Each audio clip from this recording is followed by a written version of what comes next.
Então vamos lá, queridos e queridas. Eu estou dando sequência na mensagem As Características do Espírito Santo. E eu não me lembro se no primeiro dia eu falei que eram 7, mas isso é porque eu fui preparando a mensagem e foi exatamente isso que aconteceu. E até a última vez que eu preguei, eu consegui chegar até a 3ª. Glória a Deus por isso.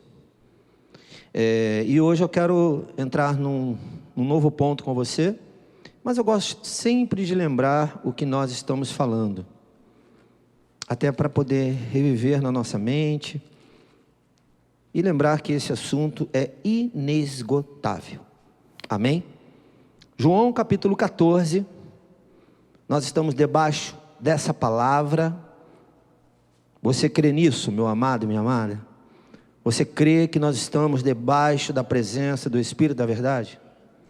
Isso precisa ser uma realidade para nós. Quando Deus me deu essa mensagem, eu comecei a falar, a introdução dessa mensagem, eu escrevi assim: o objetivo de falar do Espírito Santo sempre é para que ele não fique esquecido, e que eu ache que ele é mais uma coisa, quando quero e da maneira que quero. Não é. O Espírito Santo, ele é tudo isso que nós temos falado. Amém? Diz assim: se vocês me amam, obedecerão, verso 15, 14, o capítulo, verso 15. Se vocês me amam, obedecerão aos meus mandamentos. E eu pedirei ao Pai, e Ele dará a vocês outro conselheiro, para estar com vocês para sempre. O Espírito da verdade. O mundo não pode recebê-lo, porque não o vê nem o conhece. Mas vocês o conhecem, pois Ele vive com vocês e estará em vocês. Só até aqui tá bom. Deixa eu te lembrar uma coisa. Você e eu, nós somos privilegiados. Porque quando o texto está falando aqui, o mundo não pode, está falando literalmente, não fazendo separação de quem o Senhor ama e quem o Senhor não ama, não é isso. Mas o mundo aqui é exatamente aquele que não conhece ao Senhor, que não o confessou como o Senhor e o Salvador da sua vida. Você está comigo nisso?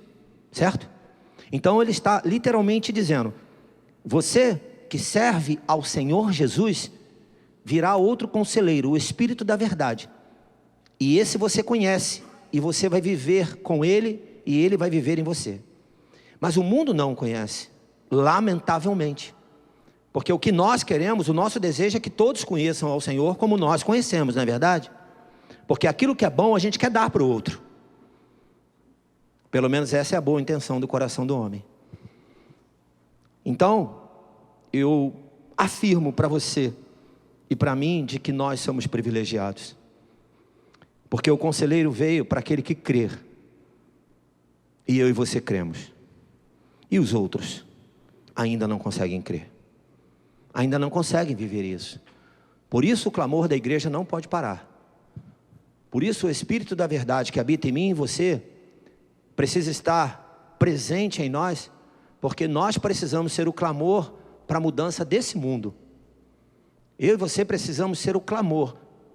Não dá para ser de outra forma, não dá para esperar que o outro faça. Eu estava saindo aqui hoje da igreja, né? Teve o almoço, a gente saiu um pouco mais tarde e estava indo embora. E quando eu estou indo embora, passei ali no barzinho da esquina, que é uma fonte de informações negativas, né? Tirando a comida que se vende, que alimenta as pessoas. Estava ali uma roda de samba, e quem estava ali, e eu passei o olho rápido, eram senhores, homens já de seus 50, 60, 70 anos, batucando e batendo.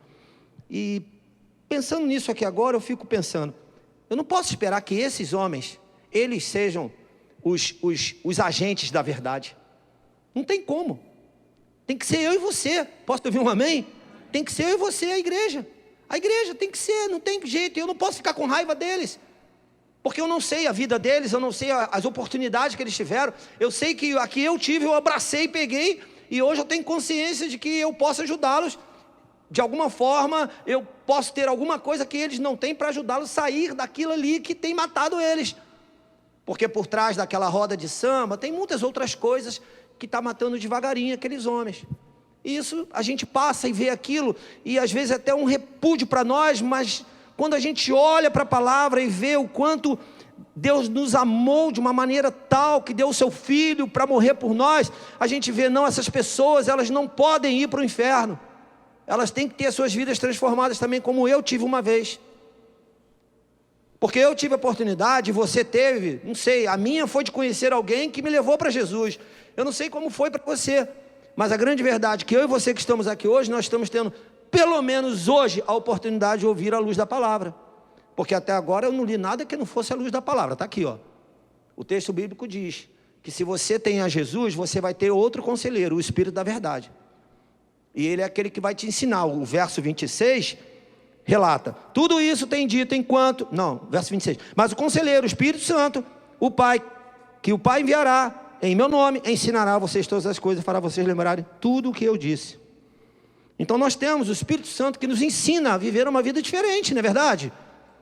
Uma vida diferente mesmo, porque eu não quero isso para mim, você não quer isso para você.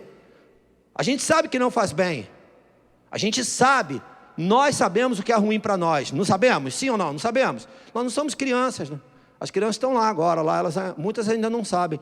Elas, o dedinho na tomada. É porque ela não sabe. Mas eu e você já sabemos que não podemos botar o dedinho na tomada. Então nós sabemos o que é bom para nós. Então eu preciso parar e pensar: Espírito Santo, me ajuda, me ajuda, me ajuda, me ajuda, me ensina todas as coisas para que eu possa proceder de uma maneira que eu até mesmo, eu seja luz para outras pessoas, eu possa ser luz para outras pessoas.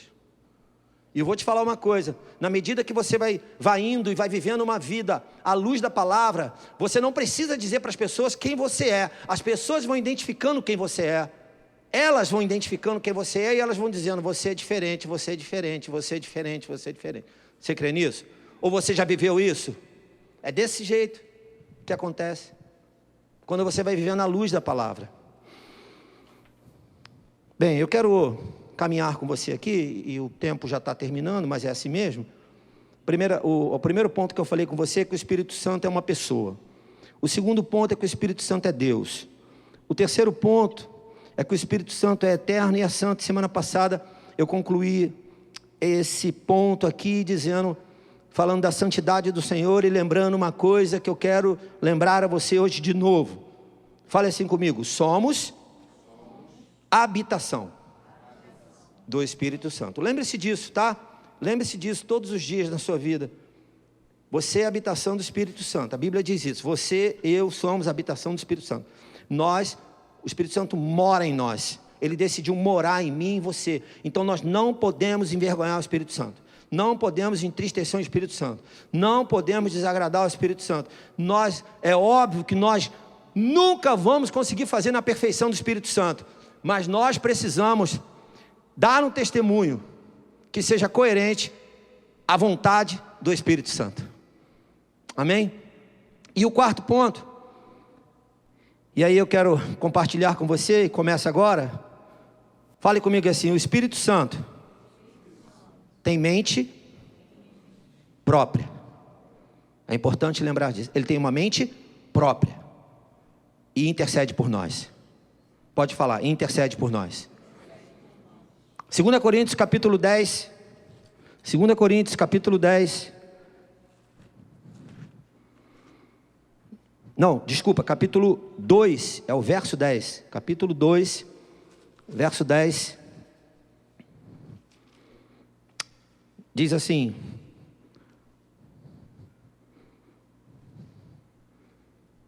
eu falei 2 Coríntios ou primeiro? Falei segundo? Mas eu enganei vocês, é o primeiro. Não enganei não, tá gente? Não enganei não. Pelo amor de Deus, só brincadeira. É 1 Coríntios, capítulo 2, verso 10. Agora está certo. Mas Deus o revelou a nós por meio do Espírito. O Espírito sonda todas as coisas, até mesmo as coisas mais profundas. Pois quem conhece os pensamentos do homem, a não ser o espírito do homem que nele está?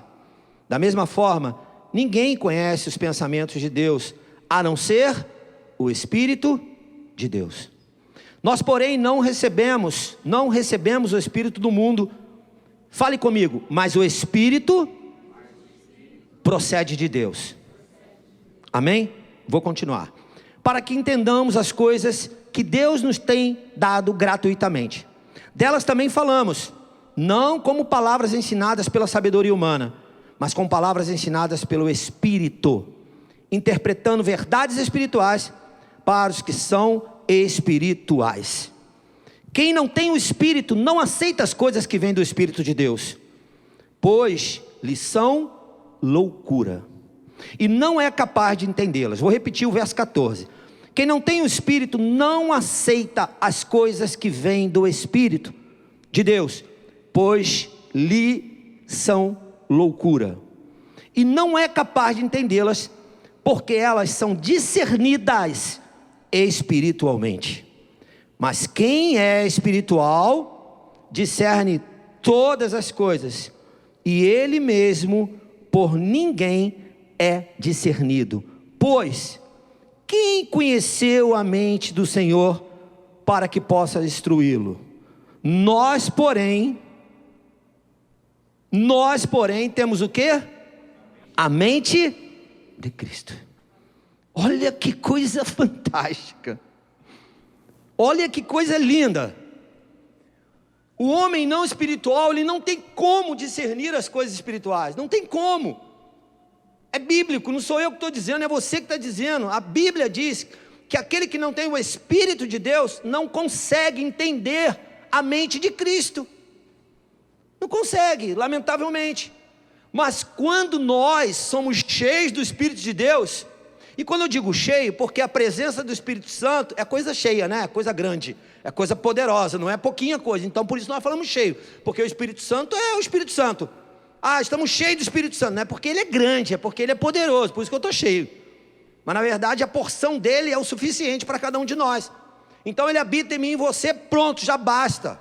Agora entenda, o texto está dizendo aqui, que já que o Espírito Santo tem uma mente própria, e eu sou a habitação do Espírito Santo, e eu sou homem espiritual, quem há de discernir a mente de Cristo? Quem há de entender a mente de Cristo? Fale comigo. Tem que ser espiritual, tem que ter o Espírito Santo. Então, lembre-se de uma coisa, o Espírito Santo, ele é uma pessoa, ele é Deus, ele é poderoso, ele é eterno, ele é santo, e ele tem uma mente própria, ele tem uma consciência própria. Lembra de João 14, 26? Pode botar aqui para mim João 14, 26, se você está me ouvindo aí, Alice. Acho que ela está me ouvindo. A tecnologia nos ajuda nisso. Foi? Alguém pode ler alto para mim? Mas o conselheiro do Espírito Santo, que o Pai enviará em meu nome, ensinará a vocês todas as coisas e fará vocês lembrarem tudo o que eu disse. Eu vou ler para você o que eu escrevi aqui. Não podemos ignorar a inteligência mental do Espírito Santo, porque se eu ignorar, eu não vou ter o conhecimento de todas as coisas. Ele é poderoso para me ensinar todas as coisas. A mente dele é poderosa. A mente dele não é limitada como a minha. A mente dele não oscila. A mente do Espírito Santo não oscila. Lembre que eu falei, uma mente própria. Porque a nossa mente, às vezes, ela não é própria. E eu vou te explicar por quê. Porque eu sou influenciado por outras mentes. O Espírito Santo não. Não. O Espírito Santo não é manipulado, ele não é influenciado, ele não é levado por emoções, não. Ele tem uma mente própria, ele tem uma inteligência, e a inteligência dele nos ensina todas as coisas. E eu preciso de fato entender isso, porque ele tem uma sabedoria que vem do céu, e o conhecimento natural e espiritual de todas as coisas. Eu escrevi isso aqui. O Espírito Santo, ele tem a sabedoria que vem do céu. Amém? Do céu. E o conhecimento natural e espiritual de todas as coisas. Por que o natural e por que o espiritual? Vamos lá no ponto 1. O Espírito Santo é uma E o Espírito Santo, no ponto 2, ele é Deus. E se ele é uma pessoa, ele tem todo o conhecimento natural das pessoas. Ele conhece tudo com relação a mim e a você. E se ele é Deus, ele sabe de tudo sobre o Espírito. Por isso nós podemos ter uma inteligência espiritual. Por isso nós precisamos orar e falar: Senhor, me ajuda na minha inteligência espiritual. Porque você sabia que a minha inteligência espiritual, ela vai dominar a minha inteligência natural, ela vai dominar a minha inteligência emocional, ela vai ter domínio sobre a minha vida e sobre tudo que eu faço. Se eu submeto ao Espírito Santo, eu tenho a mente de Cristo. Esse texto aqui é lindo, o final dele. Esse verso final aqui, a segunda parte do verso 16, nós, porém, temos a mente de Cristo. Eu fico imaginando Paulo falando isso com toda a autoridade para uma igreja, como eu falei agora há pouco na ceia, que muitas vezes vivia em confusão, né, em divisão, e ele fala para essa igreja: nós somos espirituais, porque nós servimos ao Espírito de Deus, e a mente dele nós conhecemos, porque o Espírito dele habita em mim. Que coisa linda, saber que você é a habitação do Espírito Santo, e a sua mente pode ser a mente de Cristo. Que coisa é essa? A Bíblia dizer: nós, porém, temos a mente de Cristo, temos a inteligência de Cristo, temos o conhecimento de Cristo, temos a habilidade de Cristo. Você parou para pensar nisso, o quanto isso é poderoso? Por isso que eu tenho que me diminuir todos os dias, porque senão eu vou ficar soberbo, de saber que a minha mente é a mente de Cristo. Agora, eu tenho que, de fato, reproduzir essa mente através das minhas ações, os meus comportamentos. Aí é que a coisa aperta. Porque se eu tenho a mente de Cristo, e se eu tenho a inteligência dele, a inteligência natural, a inteligência espiritual, o meu procedimento, o meu comportamento será diferente dos outros, daquele que está no mundo, por exemplo, e que não é espiritual, e que não consegue discernir as coisas espirituais. Escrevi uma outra coisa aqui: a minha busca precisa ser pelas coisas do alto, de onde vem toda a sabedoria e entendimento. Posso ouvir um amém? Olha só, eu fico muitas vezes buscando entendimento, buscando o conhecimento humano, as relações humanas, as frases humanas, as filosofias humanas, essas coisas todas, que eu acredito sim, que muitas vezes são inspirações de Deus para homens. Eu não tenho dúvida disso. Mas a questão é onde você coloca o teu coração. E aí Tiago, capítulo 1, verso 5, pode colocar aqui para mim, por favor, e alguém aí, com voz alta, se puder ler para mim o que está escrito. Tiago, capítulo 1, verso 5. Já está aí na tela? Então pode ler alguém. Se algum de vocês tem falta de sabedoria, peça a Deus que a nos dá livramento, de boa vontade, que dá livremente, boa vontade, e lhe será concedido. Amém? Então olha só, fale para o seu irmão que está perto de você assim, ó, catuca ele e fala assim: tu sabe o caminho. Tu sabe o caminho. Fala para ele, está em Tiago capítulo 1, verso 5. Tu sabe o caminho. Tu não faz porque não quer. Não precisa falar isso não. Essa última não precisa falar não. Que tu não faz porque não quer. Mas a gente sabe, não sabe? Que se a gente quer sabedoria, peça ao Pai, que Ele nos dá como? Olha, você quer? Toma. Quer mais? Toma. Precisa de mais? Toma. E o que mais você precisa? Toma. Sabedoria? Toma. Não é verdade? E se nós formos como Salomão lá no início, e pede sabedoria, Deus é tão bom que dá até outras coisas, como fez com Salomão, né? Ele pediu sabedoria. Agora, perceba uma coisa que eu escrevi aqui também: as nossas ações são reflexos das coisas que pensamos e elaboramos em nossa mente. As nossas ações, os nossos movimentos, nosso olhar, nosso sorriso e outras coisas mais são reflexos das coisas que pensamos e elaboramos em nossa mente. Aí eu fiz uma pergunta: será que o que você está fazendo hoje é o certo? A gente precisa pensar nisso. Porque se eu tenho a mente de Cristo, pensa bem numa coisa. Se as minhas ações são reflexos daquilo que eu penso e que eu elaboro na minha mente, então eu penso e começo a elaborar. E começo a imaginar aquilo que eu estou pensando agora e como que eu vou fazer. Isso vai ser transformado em ação. Não vai? Sim ou não? Vai, é assim que acontece. É o reflexo daquilo que nós estamos dentro de nós. Nós estamos com raiva, nós tratamos as pessoas com raiva. Nós estamos felizes, as pessoas tratam a gente com raiva, a gente dá sorriso para elas. E muitas vezes é dessa maneira que nós agimos. Reflexo de quem nós somos aqui dentro. Mas é o que passou por aqui, ó, na nossa mente. E aí pensa comigo. Por que e muitas vezes eu tomo atitudes, decisões equivocadas? Por que eu tomo? Primeira resposta, é porque é a partir das nossas ações.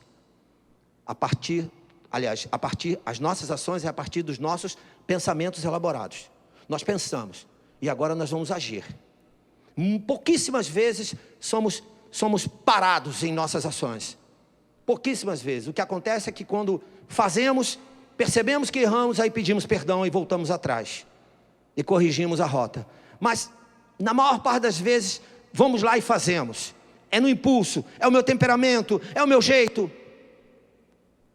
Mas o que eu preciso ver nessa hora é o que eu tenho de saída, antes que os meus pensamentos sejam os meus pensamentos. E aí Paulo diz para a igreja, nós, eu e você, temos o quê? A mente de Cristo. E se eu tenho a mente de Cristo, e se eu tenho Tiago 1, verso 5, eu posso pedir sabedoria ao Senhor e entendimento, para que eu desenvolva na minha mente pensamentos, e elabore pensamentos que sejam bons, e que irão refletir ações boas na minha vida. Você está comigo nisso? E aí eu preciso parar e pensar, a minha ação X ou Y, ela foi reflexo de quê? Ela agradou? Não agradou. Ela magoou. Ela feriu. Ela chateou. Mas por quê? O outro não é culpado das minhas ações, ele só recebeu a carga. Mas o que eu preciso fazer? Eu preciso ter a mente de Cristo. Eu preciso lutar para ter a mente de Cristo. E quem me dá isso é o Espírito Santo de Deus. Mas Ele habita em mim. E se Ele habita em mim, por que eu não tive pensamentos e elaborei pensamentos lícitos, bons, que agradam ao Senhor? Porque alguma coisa passou no meio do caminho, que me levou a atenção para outras situações, fora da presença do Espírito Santo. Aí, foi uma canção que a gente cantou de manhã, acho que foi de manhã, ou foi agora à noite, eu preciso matar a minha carne. Nós cantamos alguma coisa disso, não foi? Eu preciso matar a minha carne. É nessa hora que eu preciso parar e pensar. O Espírito Santo, ele tem uma mente própria. E se ele é santo, se ele é poderoso, se ele é o Espírito da verdade que veio habitar em mim, eu preciso parar e pensar agora, eu tenho que viver as verdades do Espírito Santo. Eu não posso viver de acordo com aquilo que eu penso, a maneira como eu ajo, segundo as minhas emoções, segundo aquilo que eu penso, que eu acho, que eu tenho certeza que é. Não, eu preciso ser movido pelas coisas do Espírito, porque eu sou espiritual. Amém? Porque eu tenho a competência de discernir espiritualmente e não pela carne. Mas se eu estiver na carne, eu vou discernir a partir da carne, da minha humanidade, das minhas vontades. E por isso que eu preciso dizer para você, por isso que muitas vezes a gente olha e está uma bagunça. Está tudo bagunçado, porque as pessoas estão fazendo de acordo com as suas vontades. Você imagina se a gente faz com a mente de Cristo? A mente de Cristo é bagunça. A mente de Cristo é confusão. A mente de Cristo quer divisão. A mente de Cristo quer guerra. Não. A inteligência do Senhor não nos leva para coisas ilícitas e erradas. Ela nos leva para paz. As coisas de Cristo nos levam para paz. Para um casamento bom. Para uma relação boa com os irmãos. Para um crescimento saudável. Para conquistas saudáveis. Sem precisar se corromper. Sem precisar de olhar para o lado, para um lado, para o outro, desviar do caminho. Lembre-se disso, a mente de Cristo, ela precisa estar impregnada em nós. E tenha certeza de uma coisa, eu até fiz uma outra pergunta aqui. A primeira foi: será que você está fazendo o que é certo? Cuidado, porque às vezes a gente acha que está fazendo o que é certo, mas não estamos fazendo o que é certo, e a gente precisa voltar atrás. Você acha que é fácil ouvir a voz do Espírito Santo? Esse é um dos maiores desafios para nós. É um dos maiores desafios para nós. Porque, sinceramente, eu acho que a gente vive muito mais pela nossa carne e as nossas emoções do que pelo próprio Espírito. E a gente precisa pedir misericórdia a Deus. Porque a gente acha e a gente fica achando até o fim. E se a gente não permitir que Deus mude, a gente vai achar durante muito tempo. E corremos o risco ainda de influenciar pessoas a acharem da mesma forma. Foi aquilo que eu falei anteriormente. Só existe uma forma de ser. E a palavra nos revela isso. O que eu acho, o que você acha, se tiver submetido à vontade do Senhor, glória a Deus por isso. Mas se não tiver, e a gente seguir em frente, o que nós vamos fazer? Quais são os danos que nós vamos causar? Em nós e no outro, não é verdade? Qual um dano que o marido pode causar na sua casa? Qual um dano que a mulher pode causar na sua casa? Que a esposa pode causar para o marido e vice-versa. Qual um dano que um pai pode causar para um filho, se ele segue achando que o que ele pensa é o que está certo? Nós que somos espirituais, nós precisamos orar e falar para o Espírito Santo: me ensina como devo fazer. Amém, queridos? Porque nem sempre vamos estar fazendo da maneira correta.